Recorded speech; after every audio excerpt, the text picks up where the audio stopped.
डेप्ट कौन सा डेप्ट होता है? लॉन्ग टर्म डेप्ट।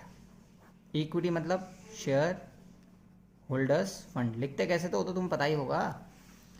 अब जरा मैं क्वेश्चन की तरफ को बढ़ना शुरू कर रहा हूँ। आप सबके पास क्वेश्चन है लॉन्ग टर्म डेप्ट। लॉन्ग टर्म डेप्ट के बहुत सारे फॉर्मूले आप जानते हो। लॉन्ग टर्म डेप्ट मतलब लंबे समय वाला उधार, लॉन्ग टर्म डेप्ट। अगली बार से नहीं लिखूंगा क्वेश्चन में फॉर्मूला, इस बार लिख के दिखा रहा हूँ। लॉन्ग टर्म डेप्ट की बात करें तो दूसरी वाली हेडिंग होती है लॉन्ग टर्म डेप्ट, आप जानते हो। पहला शेयर होल्डर्स फंड, दूसरा लॉन्ग टर्म डेप्ट, ये लंबे समय वाला उधार। एक है इसमें डिबेंचर्स, डिबेंचर्स ही आएंगे, देख लो। Long term provision. अच्छा चलो फॉर्मूला ही लिखना चाह रहा हूँ। लॉन्ग टर्म डेप्ट का फॉर्मूला होता था long term borrowing plus long term provision. तो लॉन्ग टर्म बोरोइंग में डिवेंचर है 75,000 का, ठीक है, लंबे समय की बोरोइंग हो गई, बाकी कुछ भी नहीं है। लॉन्ग टर्म प्रोविज़न हमारे पास इस क्वेश्चन में 25,000 रुपये दिया हुआ है। ऐसे ही छोटा सा क्वेश्चन आएगा, 4 ही नंबर का तो आ रहा है। बाकी आउटस्टैंडिंग एक्सपेंस तो अपने आप में करंट लाइबिलिटी है, वो यहाँ आएगी नहीं। लॉन्ग टर्म मतलब लंबे समय वाला लेना है बस, और कुछ भी नहीं है। 1 लाख रुपये आ गया हमारा लॉन्ग टर्म डेप्ट। तो ये लो 1 लाख रुपये। अब बारी किसकी आई? शेयर होल्डर्स फंड की बारी। आप जानते हो कि फॉर्मूला क्या होता है? फॉर्मूला होता है share capital plus reserve and surplus. Share capital है इसमें 1 लाख। शेयर कैपिटल में सब आता है, equity share capital preference share दोनों आते हैं। तो शेयर कैपिटल 1 लाख है। और रिजर्व एंड सरप्लस की बात करेंगे तो 70,000 रुपये जनरल रिजर्व है हमारा रिजर्व एंड सरप्लस के अंदर, और 30,000 रुपये सरप्लस भी है। 2 हेडिंग है, रिजर्व एंड सरप्लस। सरप्लस में कभी कभी लॉस होता है तो वो भी यहीं आता, माइनस हो जाता है लेकिन। और मुझे इसमें कुछ भी नहीं दिख रहा है, तो ये 2 लाख रुपये आपका हो गया, और ये 2 लाख रुपये आ गया। इसको जब काटोगे ये कट जाएगा, तो 1/2 नीचे वाले को 1 बनाना होता है। 2 1 ज़ा 0.5 रेशियो 1 आपका आंसर है। ये उम्मीद कर रहा हूँ कि ये कहानी है पूरी पूरी हमारी, ठीक हो। इस कंपनी क्या बताता है कि इक्विटी ज़्यादा है हमारे पास, डेप्ट कम है 0.5। तो पहले का आंसर आया 0.5 रेशियो 1, पहला खत्म हुआ। इलस्ट्रेशन नंबर 38 की तरफ को बढ़ते हैं। कह रहा है कैलकुलेट डेप्ट इक्विटी रेशियो। तो भैया अब मैं शॉर्ट में टरकाऊंगा। डेप्ट अपॉन इक्विटी आपको आता है एग्जाम में पूरा लिखना।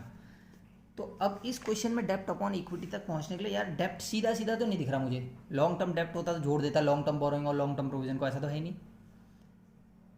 लेकिन कुछ फॉर्मूले हमें दिख रहे हैं। टोटल एक्सटर्नल लाइबिलिटीज दिख रहा है आपको? टोटल एक्सटर्नल लाइबिलिटीज एक चीज़ दिया हुआ है भैया मुझे इस बार, ये दिया हुआ है 1 लाख। गिवन ही आंसर तक पहुंचाएगा। अब दिक्कत है इसमें, इसको देखो, इसको देखो। बहुत समय से जानते हो तुम, बैलेंस शीट बनाई भी है पहले तुमने। इन दोनों को जोड़ के कैपिटल एम्प्लॉयड कहते हैं, इन दोनों को जोड़ के कहते हैं टोटल डेप्ट। लेकिन इन तीनों को जोड़ के क्या कहते हैं? अच्छा ये कहानी आप समझ गए सारी की सारी। इन दोनों को जोड़ के कहते हैं कैपिटल एम्प्लॉयड। एक होता है टोटल लाइबिलिटी, बहुत ध्यान सुनना प्लीज। टोटल लाइबिलिटी, ये छोटी सी चीज़ मैं आपको बता रहा हूँ, यहीं पे बता देता हूँ please. Total liability, total liability का मतलब हो गया तीनों ही। शेयर होल्डर्स फंड लिख लेना कहीं पे please, plus non current liability plus current liability. ये तो आप भी जानते हो टोटल लाइबिलिटी। लेकिन इस भाई ने इस क्वेश्चन में बोला है टोटल एक्सटर्नल। एक्सटर्नल मतलब बाहर वाला। भैया शेयर होल्डर फंड तो हमारी टोटल लाइबिलिटी में जरूर आएगा, टोटल लाइबिलिटी तो तीनों है। लेकिन टोटल एक्सटर्नल मतलब बाहर वाला। यार ये तो हमारा खुद ही मालिकों का पैसा होता है शेयर होल्डर्स फंड। इक्विटी और प्रेफरेंस हमारे मालिकों, बाहर का पैसा, बाहर का लाइबिलिटी ये है टोटल डेप्ट। मतलब टोटल एक्सटर्नल लाइबिलिटी टोटल डेप्ट का ही दूसरा नाम है। उम्मीद कर रहा हूँ समझ में आ गया होगा। टोटल मतलब टोटल, एक्सटर्नल मतलब बाहर वाला, तो बाहर वालों की लाइबिलिटी ये और ये तो है, ये तो इंटरनल है। टोटल लाइबिलिटी कहते हैं तीनों होते, टोटल डेप्ट कहता है तो भी नीचे वाले दोनों, टोटल एक्सटर्नल लाइबिलिटी कहते हैं तो भी नीचे वाले ही दोनों। तो यानी कि क्या दीजिए आपको? Total external liability. तो ये टोटल डेप्ट ही तो है। लो नहीं आ रहा समझ में, तो ये क्या है? टोटल डेप्ट कितना लाख रुपए? 1 लाख रुपए। कैसे आता था टोटल? लॉन्ग टर्म वाला, लॉन्ग टर्म डेप्ट प्लस करंट लाइबिलिटी कितना है? 1 लाख। लॉन्ग टर्म डेप्ट तो निकाल लेंगे, LTD लिख ले रहा हूँ, लॉन्ग टर्म डेप्ट शॉर्ट में, प्लस करंट लाइबिलिटी इसमें हमें दी गई है 50,000 रुपये। यह आ गया आपका 1 लाख। लॉन्ग टर्म डेप्ट इज इक्वल टू 50,000। अच्छे से देखना प्लीज़, देखो ये पता है वीडियो बनाने से आसान पढ़ाना है घर में, बहुत कुछ भी नहीं करना होता उसमें। इसमें तो बहुत दिक्कतें, पहले बनेगा फिर ये अपलोड होगा, अभी उसका जल्दी जल्दी बोलो। इक्विटी की बात करते हैं भैया, इक्विटी कैसे आएगा? ठीक है आपने कहा इक्विटी कैसे आएगा, जो क्वेश्चन में गिवन है वही आंसर तक पहुंचाएगा। मुझे एक टोटल एसेट नाम का चीज़ दिख रहा है, हम क्या निकालना चाह रहे हैं? इक्विटी निकालना चाह रहे हैं। ठीक है ठीक है ठीक है। अच्छा अभी अभी मैंने आपको एक फॉर्मूला बताया था टोटल लाइबिलिटी का, आप जानते हो, मतलब तीनों भाई, शेयर होल्डर्स फंड भी उसमें आ जाएगा, प्लस नॉन करेंट लाइबिलिटी पे आ जाएगा प्लस करेंट लाइबिलिटी पे आ जाएगा।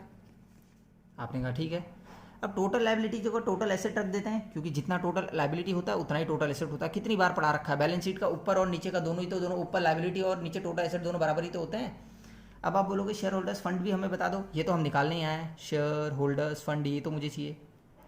अच्छा, क्या नॉन करेंट लाइबिलिटी और करेंट लाइबिलिटी को अलग अलग भी लिख सकते हो तुम? लो तुम लॉन्ग नॉन करेंट लाइबिलिटी 50 लिख लो और करेंट लाइबिलिटी 50 लिख दो, दोनों 1 लाख आ जाएंगे। लेकिन तुम सीधे भी तो लिख सकते हो, ये दोनों मिला के टोटल डेप्ट ही तो है, और टोटल डेप्ट मतलब टोटल एक्सटर्नल लाइबिलिटी तो था 1 लाख, तो यहाँ पे 1 लाख भी रख सकता हूँ। ये दोनों मिला के तो टोटल डेप्ट होते हैं, और टोटल डेप्ट ही तो हमें दिया था, टोटल एक्सटर्नल लाइबिलिटी उसी का तो नाम है, डायरेक्ट रख दिया मैंने।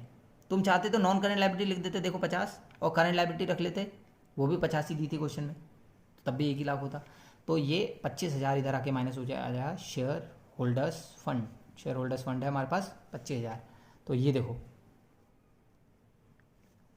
तो 2:1 काटा ना इसको मैंने, ये 1 आएगा, ये 2 आ जाएगा। उम्मीद कर रहा हूँ आपको समझ में आ गया होगा। यह आइडियल रेशियो इस बार, डेप्ट दुगना है, रिस्क दुगना होना चाहिए का है। ठीक हो गया। इलस्ट्रेशन में 39 डेप्ट अपॉन इक्विटी लिख के तैयार हूँ मैं। आप जानते हो कि डेप्ट मतलब लॉन्ग टर्म डेप्ट, बहुत सारे फॉर्मूले, एक है लॉन्ग टर्म लाइबिलिटी, सॉरी डेप्ट टोटल, हाँ लॉन्ग टर्म डेप्ट निकालना है तो आप जानते हो कि बहुत सारे हमारे फॉर्मूले। इस बार आपको दोनों ही दिख रहा है, बेसिक फॉर्मूला दिख रहा है इसका, long term borrowing plus long term provision. जब ये मिल गया तो हमें और क्या चाहिए, लॉन्ग टर्म प्रोविजन। पेज अपना प्लीज़ देख लेना, एक बार में याद हो जाएगा। 2 लाख प्लस 1 लाख रुपये आपके पास, ये भी आया, कितना आ गया, 3 लाख रुपये आ गया।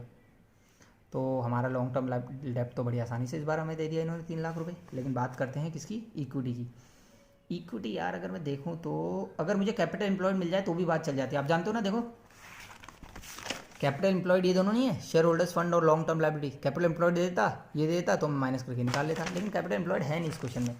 तो मुझे तो यार वही अप्रोच आ रहा है कि टोटल लाइबिलिटी वाले में भी तो आता ही है कि टोटल लाइबिलिटी लगा देते हैं, share holders fund plus non current liability plus current liability. सारे फॉर्मूले आपको बैलेंस शीट कितने अच्छे से रटा रखे, बैलेंस शीट रेशियो एमसीक्यू आ गया, देख लेना भैया वहाँ कि क्या ये बैलेंस शीट से बनते हैं, बिल्कुल ये सारे रेशियो बैलेंस शीट से बन रहे हैं। तो टोटल लाइबिलिटी तो मेरे पास नहीं है, लेकिन क्या टोटल लाइबिलिटी की जगह टोटल एसेट नहीं आ सकते? आ सकते हैं, बराबर ही होता है टोटल। शेयर होल्डर्स फंड हम लोग निकालने आए हैं। अगर आप नॉन करेंट लाइबिलिटी की बात करोगे तो नॉन करेंट लाइबिलिटी अब ये भी निकाली, देखो 3 लाख। करंट लाइबिलिटी की बात करोगे तो पक्का क्वेश्चन में दिया होगा, करंट लाइबिलिटी दिया है 50,000, इलस्ट्रेशन 39 है। टोटल एसेट्स की बात करोगे तो non current assets plus current asset आते हैं। बहुत बेहतरीन क्वेश्चन है। हम निकालने वाले हैं शेयर होल्डर्स फंड, 3,50,000 रुपये आ गया। नॉन करेंट एसेट्स आपके पास 360 हैं प्लस करेंट एसेट डायरेक्ट दिए हुए हैं 90,000। अगर कोई चीज़ डायरेक्ट दिए, करेंट एसेट देने के बाद कुछ प्रीपेड एक्सपेंस या कैश एश देता कुछ नहीं आता, क्योंकि जब कोई चीज़ निकाली हुई दी है तो उसके अंदर का नहीं लेना होगा। प्लस 3,50,000, तो भैया ये शेयर होल्डर्स फंड यहाँ से आ जाएगा। समय बचाने के लिए मैं थोड़ा बहुत कर रहा हूँ, प्लीज़ ध्यान सुनना आप। ये देखो 450 माइनस 350, 1 लाख रुपये आ गया। 1 लाख रुपये अगर मैं यहाँ पुट करूँ तो ये 3:1 आ गया। इलस्ट्रेशन 41 की तरफ को, डेप्ट अपॉन इक्विटी। इस इलस्ट्रेशन को ज़्यादा ध्यान से देख लेना, आगे 1-2 रेशियो इसमें से और निकालूंगा नहीं वाले। तो डेप्ट अपॉन इक्विटी की हम लोग जब बात कर रहे हैं तो यार इस क्वेश्चन को पूरा मैं देखूँ तो लास्ट में लॉन्ग टर्म बोरोइंग भी दिख रहा है, लॉन्ग टर्म प्रोविजन भी दिख रहा है। तो क्या मैं डेप्ट डायरेक्ट लिख दूँ? आप लोग जोड़ लेना, लॉन्ग टर्म बोरोइंग 3 लाख और वो 1 लाख, तो टोटल डेप्ट आ गया 4 लाख रुपये। समय बचाना पड़ेगा मेरे को। इक्विटी पे बात आके फिर से मेरी अटक गई। इक्विटी पे कैपिटल एम्प्लॉयड देता तो आसान हो जाता, कैपिटल एम्प्लॉयड भाई ने दिया ही नहीं है। अब कैपिटल एम्प्लॉयड अगर इसने नहीं दिया है तो मेरे हिसाब से टोटल लाइबिलिटी के अलावा दूसरा अपने पास कोई चारा है ही नहीं। फिर से वही क्या होता था, शेयर होल्डर्स फंड आता था टोटल लाइबिलिटी में, प्लस दूसरी हेडिंग होती थी नॉन करेंट लाइबिलिटी, प्लस तीसरा होता था करेंट लाइबिलिटी। अब आप बात करोगे टोटल लाइबिलिटी की, तो टोटल लाइबिलिटी के लिए तो share holders fund, total liability के तो शेयर होल्डर फंड भी चाहिए होता है, ये तो है ही नहीं, ये तो निकालना है। तो टोटल लाइबिलिटी जो फिर से क्या लिख देंगे हम, टोटल एसेट्स लिख देंगे। अब आप बात करोगे शेयर होल्डर्स फंड निकालने आए हैं भैया, इसे तो हम, ये तो हमें चाहिए था, इसी को तो इक्विटी कहते हैं। प्लस नॉन करेंट लाइबिलिटी अभी भी निकाल लिया आपने 4 लाख रुपये, ये तो है। प्लस करेंट लाइबिलिटी इस क्वेश्चन में पक्का दिया होगा फिर से, हाँ करेंट लाइबिलिटी हमारे पास 2 लाख रुपये, उम्मीद कर रहा हूँ आ रहा होगा। टोटल एसेट्स की बात करोगे तो आप जानते हो कि टोटल एसेट मतलब non current asset plus current asset is equal to, यह आ गया शेयर होल्डर्स फंड प्लस इन दोनों को मिला के यहाँ 6 लाख रुपये आ जाएगा। नॉन करेंट एसेट की बात, लंबे समय वाले एसेट याद रखना, लंबे समय वाले। तो क्या फिक्स्ड एसेट नॉन करेंट है? हाँ, लेकिन ग्रॉस 6 लाख है, डेप माइनस हो जाएगा 1 लाख, 5 लाख रुपए आएगा सिर्फ। उम्मीद कर रहा हूँ समझ में आ रहा होगा। आपने बैलेंस शीट में देखा होगा ना, डेप माइनस करके तो नॉन करेंट एसेट में सबसे पहले फिक्स्ड एसेट आया, माइनस करके आगे नॉन करेंट इन्वेस्टमेंट, लंबे समय वाला, ये भी नॉन करेंट एसेट है। नॉन करेंट एसेट मतलब लंबे समय वाला एसेट, ये भी इसी में आ जाएगा। Long term loan and advance, बिल्कुल जो लंबे समय के लिए लोन, ये लिया नहीं है, दिया है हमने, तो एसेट ही तो हुआ। Long term loan and advance, लंबे समय के लिए लोन और एडवांस जो हमने दिया है, ये भी इसी में आ जाएगा मेरे हिसाब से। प्लस आपको करंट एसेट चाहिए था, इसको क्लोज करके करंट एसेट लिख देते हैं, 2.5 लाख रुपए बराबर आ गया। Share holders fund plus 6 lakh रुपए है, 5 3 8, 8,20,000, 8 7 10 70 माइनस 6, 4,70,000। इधर उधर तो करना ही आता होगा, बेसिक मैथ है। शेयर होल्डर्स फंड 4,70,000, ये मेरे हिसाब से तो इतना है यार, बुक में कितना रखा है, सॉरी कुछ गलती कर दी मैंने। देखो आप, गलती है कि 5,30,000, 5,50,000, 6 2 8, ये 8 लाख आ रहा है, 8 माइनस 6 आप कर लेना, ये 8 लाख आएगा पूरा। चलो कर ही देता हूँ यार, ये 8 लाख आएगा, ये माइनस हो जाएगा, वहाँ से आ जाएगा इधर 6 लाख रुपए, तो ये 2 लाख रुपए आ रहा है शेयर होल्डर्स फंड। कुछ गलती कर दी थी मैंने, 2 लाख रुपए आ रहा है शेयर होल्डर्स फंड। इसको काट पीट के बराबर करोगे तो 2:1, यही आपका डेप्ट इक्विटी रेशियो है। तो इलास्ट्रेशन नंबर 37 फ्रॉम डी के गोयल नाउ। अब डी के गोयल की बात करेंगे, डेप्ट अपॉन इक्विटी। फिर से कैपिटल एम्प्लॉयड वाला नहीं दिखा मुझे उस बुक में, इसलिए कराना पड़ रहा है यहाँ से। अब बात करेंगे डेप्ट अपॉन इक्विटी, तो सीधे सीधे दिया हुआ भैया, शेयर होल्डर्स फंड को इक्विटी कहते हैं, 24 लाख, बढ़िया हो गया। अब आपको डेप्ट चाहिए लंबे समय वाला डेप्ट, लेकिन आपको डेप्ट के लिए कैपिटल एम्प्लॉयड दिख रहा होगा, कैसा आता था ये आता था share holders fund plus non current liability, यही नॉन करंट लायबिलिटी डेप्ट है। Capital employed is 40 lakh, 40 lakh. Share holders fund 24 lakh दिया है। नॉन करंट लायबिलिटी हमें चाहिए, नॉन करंट लायबिलिटी उधर जाके माइनस हो जाएगा, 16 लाख रुपए नॉन करंट लायबिलिटी आ गया। 16 लाख रुपीज़ आप इसे यहाँ जाके लिख लेना प्लीज़। ये आपका 24 लाख, इसको काट पीट के अगर आप बराबर करोगे तो 3 0 से 3 0 बोलोगे, 2 0 से 2 0 बोलोगे, 8 2 जार 16, 8 3 जार 24।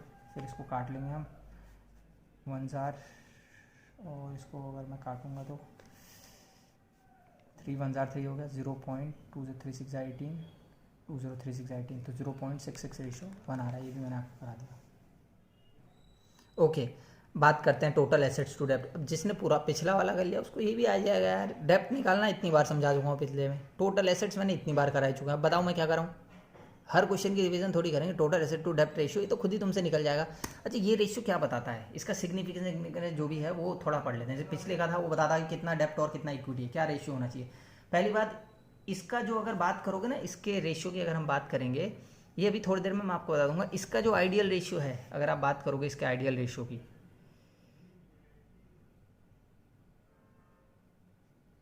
अच्छा आइडियल रेशियो हटाओ इसका, थोड़ी देर में आइडियल रेशियो की बात कर लेंगे। इसका ऑब्जेक्टिव क्या है, देखो जब ऑब्जेक्टिव पूछ देगा वहाँ लिखने को आ गया कुछ नहीं आ रहा, तो पहला तो ये लिखना है, it state the relationship between total assets and डेप्ट। इन्हीं दोनों के बीच रिलेशन बताएगा, जिन दोनों के बीच भी है। पहला चीज़ समझ में आ गया, उम्मीद कर रहा हूँ।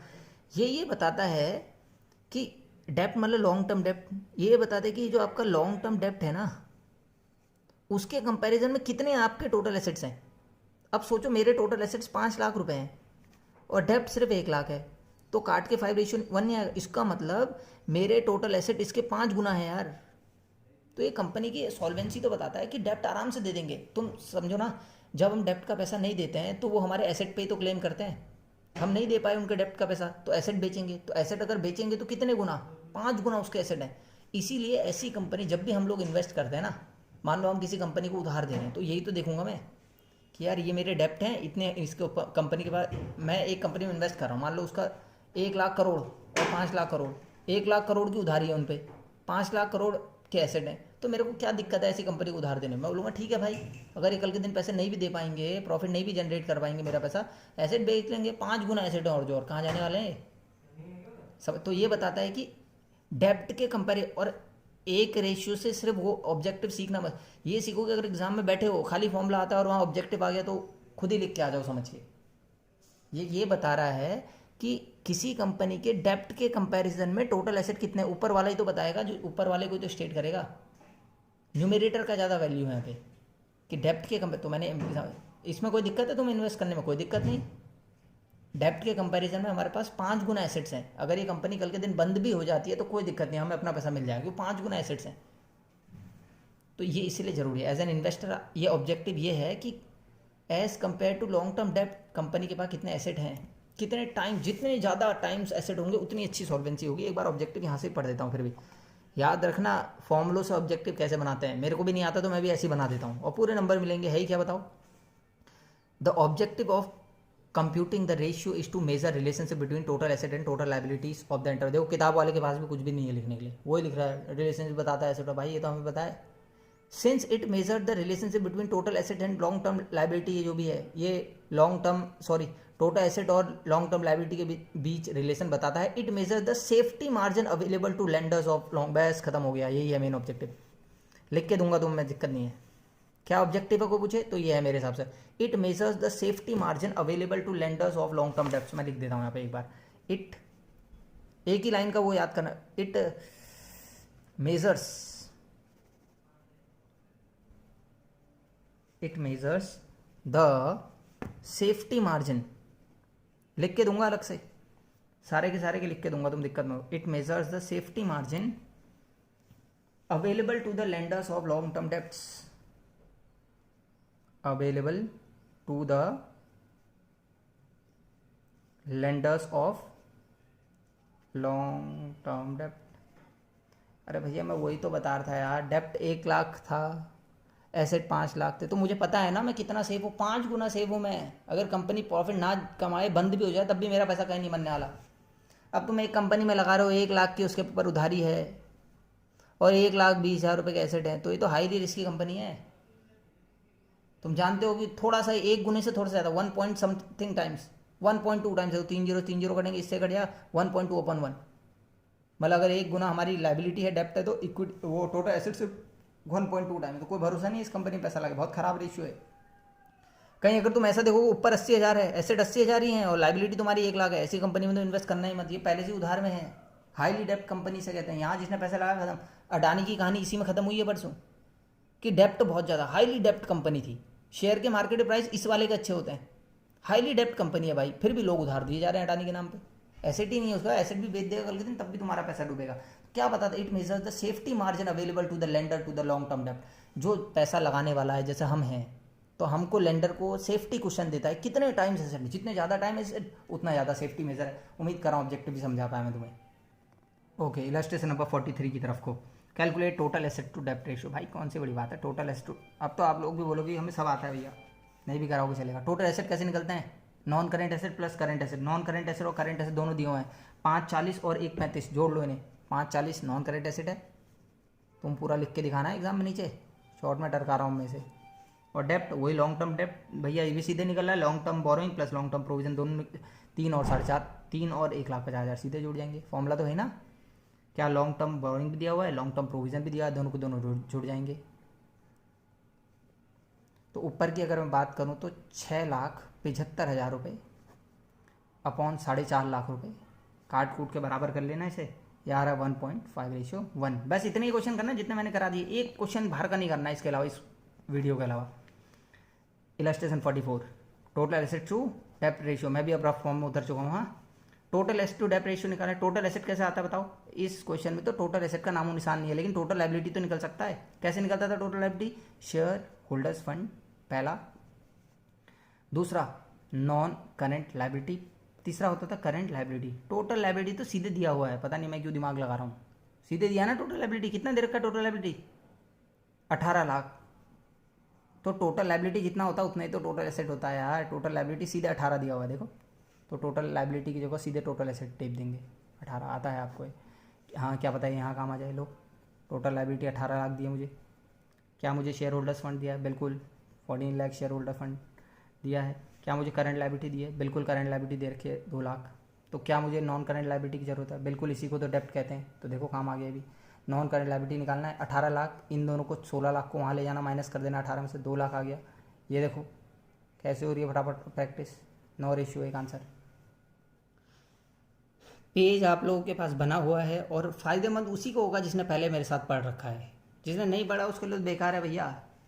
मैं फिर से बता रहा हूँ, कंप्यूट टोटल एसेट टू डेप्ट रेशियो कौन सी बड़ी बात है, टोटल एसेट्स टू डेप्ट मतलब टोटल डेप्ट। एक बार क्वेश्चन में देख लेता हूँ यार, टोटल एसेट्स की बात करेंगे, डेप्ट निकल जाएगा। लॉन्ग टर्म बोरिंग मेरे पास है, लॉन्ग टर्म प्रोविजन भी है। अगर सिर्फ लॉन्ग टर्म बोरिंग होगा तब भी चल जाएगा, हाँ लॉन्ग टर्म प्रोविजन को जीरो मान लेना। Long term